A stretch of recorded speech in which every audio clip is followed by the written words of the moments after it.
I've grown up around the Fraser River my entire life. Throughout my time living here, I've always associated the Fraser River with industry because those are the areas I mainly see every day.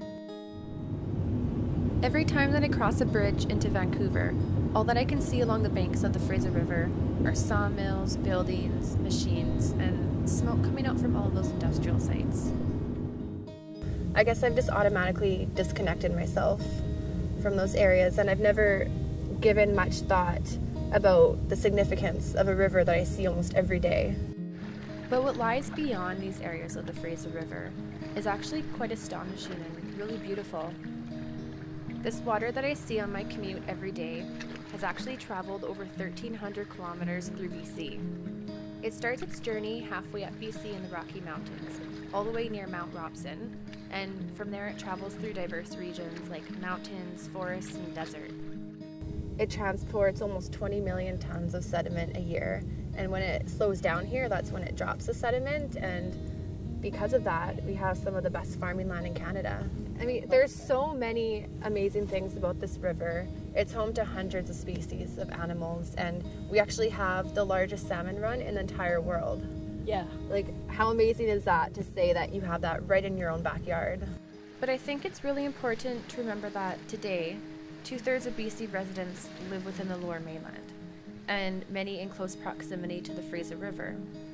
With population growth comes expansion, and this causes a lot of tension between our habitats and the animals' habitats.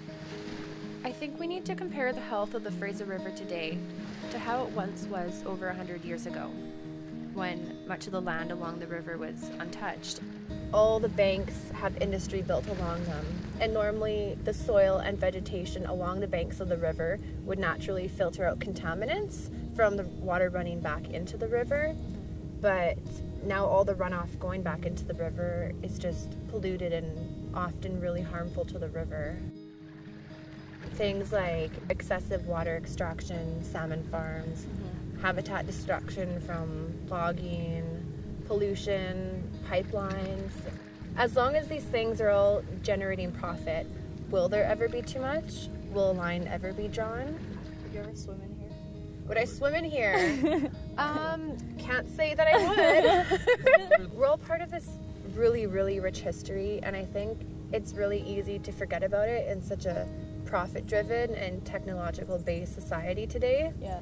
You know, we all just really need to be aware of our actions and those impacts, and we need to take responsibility to work together for a sustainable future.